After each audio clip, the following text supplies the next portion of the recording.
अस्सलामुअलैकुम friends from all around the world. कैसे हैं आप सब लोग। वेलकम टू माय चैनल हिजामा नेचुरल हीलिंग। मेरे इस चैनल पे हम लोग हिजामा और हेल्थ से रिलेटेड कुछ इंपॉर्टेंट बातचीत करते हैं। आज का जो टॉपिक मैं आपके लिए लेके आई हूँ that is hair fall. Hair fall is very common nowadays. अब जो है वो पहले एक एज स्पैन होता था हेयर फॉल का कि 40+ के करीब जाकर जो है वो हेयर फॉल स्टार्ट होता है या फिर आपका जो हेयर है वो वाइट होना शुरू हो जाते हैं। लेकिन अब इसका एज स्पैन जो है बहुत ज़्यादा कम हो गया है। अब इवन छोटे बच्चे जो हैं और जो गर्ल्स हैं उनको भी हेयर फॉल का बहुत ज़्यादा प्रॉब्लम हो रहा है। तो इसीलिए आज हम हेयर फॉल के बारे में बात करेंगे और कुछ हिजामा पॉइंट्स मैं आपको बताऊंगी जो कि हेयर फॉल के लिए बेस्ट होते हैं। तो सबसे पहले ज़रा इनकी रीज़न्स और कॉजेज़ पे बात करते हैं कि why it happens, hair fall होता क्यों है। हेयर फॉल जो है one of the very common जो इसके कॉजेज़ हैं उसमें जेनेटिक्स इज़ वेरी इंपॉर्टेंट। अगर आपकी फैमिली में hair fall is very common और आपकी फैमिली में जो है वो थिन हेयर्स होते हैं तो फिर आपका भी हेयर फॉल जो है वो जेनेटिक्स के हिसाब से ही होगा। और age is one of the very important factor. Age के साथ साथ हेयर फॉल जो है वो बहुत ज़्यादा हो जाता है और कुछ मेडिकल कंडीशंस की वजह से थेरेपीज़ जैसे कीमोथेरेपी वगैरह कुछ लोगों को जब करनी पड़ती है, जैसे कुछ कैंसर पेशेंट्स वगैरह होते हैं तो उसमें भी हेयर फॉल बहुत फ्रीक्वेंटली होता है। इसके अलावा हार्मोनल इम्बैलेंसिंग जो है वो जिन लेडीज़ में ज़्यादा पाई जाती है उनको हेयर फॉल का बहुत ज़्यादा जो है वो शिकायत होती है। लेडीज़ में अगर बात की जाए तो प्रेगनेंसी के दौरान हेयर फॉल बहुत होता है और चाइल्ड बर्थ के बाद भी चूँकि वीकनेस बॉडी में होती है उसके बाद भी काफ़ी टाइम तक हेयर फॉल के इश्यूज़ रहते हैं। मेनोपॉज के इशू जो होते हैं लेडीज़ में उसमें भी hair fall is very common. और if you like experimenting with your hair, आपको पर्म करना पसंद है, कलर चेंज करना पसंद है तो उससे भी हेयर फॉल को एक्सपेक्ट करें आपके, उससे हेयर फॉल बहुत ज़्यादा होता है।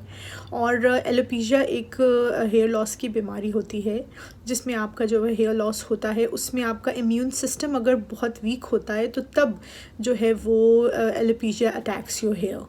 इसके अलावा कई मेडिकेशंस ऐसी होती हैं जब आप वो मेडिसिन्स लेते हैं तो आपको एज ए साइड इफ़ेक्ट जो है वो हेयर लॉस का प्रॉब्लम करना पड़ता है। और जो एक सबसे ज़्यादा इम्पॉर्टेंट चीज़ हेयर लॉस की आजकल देखने में आ रही है कि लोग जो क्रैश डाइट्स करते हैं, क्रैश डाइट अगर आप कर रहे हैं और आप फ़ौरन से अपना वेट लॉस करना चाहते हैं तो वेट लॉस तो बहुत सूखा हो जाता है, लेकिन साथ में जो साइड इफ़ेक्ट्स हैं उनमें से सबसे इम्पॉर्टेंट और कॉमन साइड इफ़ेक्ट जो है वो आपका हेयर लॉस की शक्ल में आपके सामने आता है। मेनोपॉज जो है उसके बारे में मैं बात कर चुकी हूँ। इसके अलावा थायराइड जो डिज़ीज़ है that is very common nowadays. Thyroid, hypothyroid और हाइपरथायराइडिज्म दोनों में ही hair loss is very common. दोनों कंडीशंस में हेयर लॉस बहुत ज़्यादा होता है। इसके अलावा कुछ न्यूट्रिएंट्स ऐसे होते हैं कि अगर आपकी बॉडी में उनकी कमी है तो हेयर लॉस आपका डेफिनेटली होगा, जैसे कि जिंक है, प्रोटीन है और iron is very important, biotin है that is important, vitamin A, vitamin C है। इसकी कमी की वजह से आपको हेयर लॉस का प्रॉब्लम हो सकता है। अब इसके ट्रीटमेंट की तरफ ज़रा आते हैं कि हेयर लॉस है, उसके रीज़न्स भी डिफरेंट हैं तो उसके बारे में क्या किया जाए। सबसे पहले तो जो कि आप प्रोडक्ट्स इस्तेमाल करते हैं अपने सर पे, जैसे ब्लो ड्रायर यूज़ किया, हेयर कॉम की, स्ट्रेटनर्स, कलरिंग प्रोडक्ट्स हैं, ब्लीचिंग एजेंट्स हैं। इसके अलावा और भी एक रिलैक्सर्स आजकल नए आए हुए हैं जो कि आप रिलैक्स अपनी बॉडी को करने के लिए अपने हेड को, ये तमाम जितने भी इलेक्ट्रॉनिक गैजेट्स हैं they are harmful for your hair. मैं ये नहीं कह रही कि आप इन्हें बिल्कुल यूज़ मत कीजिए, यूज़ कीजिए, लेकिन often every now and then इन प्रोडक्ट्स को इस्तेमाल ना कीजिए। प्रेगनेंसी की वजह से अगर आपको हेयर लॉस का प्रॉब्लम हो रहा है तो आफ्टर द चाइल्ड बर्थ जो है वो हेयर ग्रोथ फिर से स्टार्ट हो जाती है। सो इसीलिए इतना परेशान होने की ज़रूरत नहीं है। आफ्टर प्रेगनेंसी इंशाल्लाह अगर रीज़न आपका हेयर फॉल का ये है तो इंशाल्लाह हेयर ग्रोथ हो जाता है। और अगर आप मेनोपॉज की वजह से आपका हेयर लॉस का प्रॉब्लम हो रहा है तो जो लेवल ऑफ एस्ट्रोजन और प्रोजेस्टेरोन है वो बहुत ज़्यादा फॉल डाउन हो जाता है जिसकी वजह से हेयर फॉल होता है। और जब आपका ड्यूरेशन कंप्लीट होता है मेनोपॉज का उसके बाद हेयर ग्रोथ जो है वो ऑटोमेटिकली बहुत सारे केसेस में देखी गई है। और अगर आपकी न्यूट्रिशनल डेफिशिएंसीज़ की वजह से आपका हेयर फॉल हो रहा है तो आप अपनी खुराक पे तवज्जो दीजिए। Vitamin C, vitamin B, zinc, ये तमाम चीज़ें जो हैं वो अपनी खुराक का हिस्सा बनाइए, उससे भी इंशाल्लाह हेयर ग्रोथ बहुत ज़्यादा अच्छा होता है।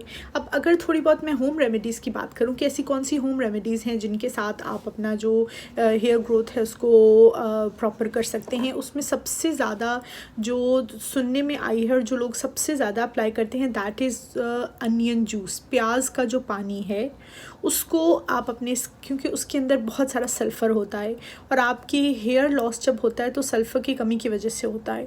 तो जब आप प्याज का पानी अपने सर पे जो है वो हफ्ते में अगर 2 बार भी आप उसका मसाज करें, उससे भी जो है वो हेयर ग्रोथ तेज़ होती है। इसके अलावा जो आपकी बॉडी में न्यूट्रिएंट्स की, आप अगर ब्लड टेस्ट कराएं तो आपको डॉक्टर बताएगा कि किस किस चीज़ की कमी आपकी बॉडी में है। अगर आयरन की कमी है, आयरन रिच फूड इस्तेमाल कीजिए जिसमें मीट, फिश, एग्स और ग्रीन्स जितने भी हैं वो they are rich in iron. और अरोमाथेरेपी एक होती है हेड मसाज, जो है वो डिफरेंट ऑयल्स के साथ किया जाता है, उससे भी बहुत फ़र्क पड़ता है। अगर आप सिर्फ सिंपल कोकोनट ऑयल्स का जो है वो वंस इन अ वीक अपने सर पे मसाज करें, उससे बहुत ज़्यादा जो है वो हेयर फॉल पे फ़र्क पड़ता है। अमीनो एसिड्स जो हैं they are best for hair fall.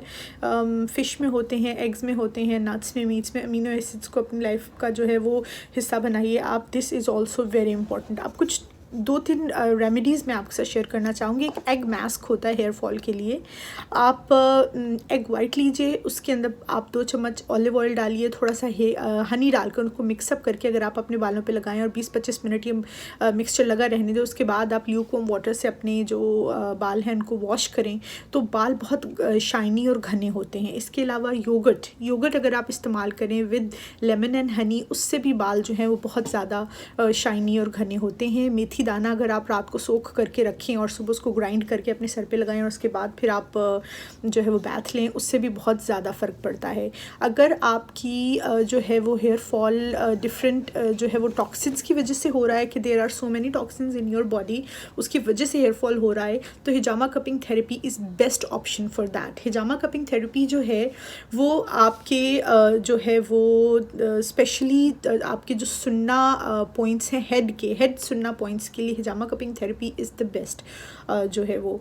उसमें सुन्ना पॉइंट्स जो है वो 4 सुन्ना पॉइंट्स होते हैं सर पे, 1, 2, 3 और 4, 2 कान के पीछे होते हैं। अगर आप उन सुन्ना पॉइंट्स को टारगेट करें और इसके अलावा और बैक के भी कई पॉइंट्स होते हैं, 2 से 3 थेरेपीज़ में जो है वो अगर आप अपनी हिजामा कपिंग थेरेपी करवाएं तो उससे इंशाल्लाह हेयर लॉस जो है वो बहुत ज़्यादा कम हो सकता है।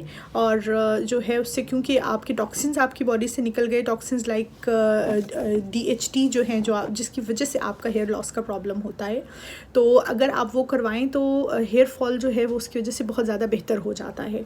और सबसे ज़्यादा बेहतरीन चीज़ ये है कि आप अपनी डाइट पे तवज्जो दीजिए, क्योंकि आपकी डाइट की कमी की वजह से बहुत सारे लोग सिर्फ शैम्पू और कंडीशनर पे तवज्जो देते हैं, वो भी ठीक है, लेकिन कमी आपके अंदर है, आपकी बॉडी के अंदर कमी पाई जा रही है। उसको ठीक करने के लिए आपका न्यूट्रिएंट्स पे तवज्जो देना ज़रूरी है। आप ऑयल मसाज कीजिए, बहुत ज़्यादा गर्म पानी से आप अपने बालों को वॉश मत कीजिए, ज़रा ल्यूकवार्म वाटर होना चाहिए। और जब आपके बाल गीले होते हैं तो वो बहुत वीक होते हैं, फ़ौरन से उनको कॉम मत किया कीजिए, थोड़ा सा उनको ड्राई होने दें, उसके बाद आप जो है वो कॉम करें, उस पर बहुत ज़रूरी है।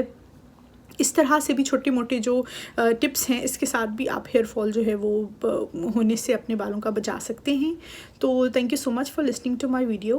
Don't forget to subscribe to my channel. जज़ाकल्लाह खैर। अल्लाह हाफ़िज़।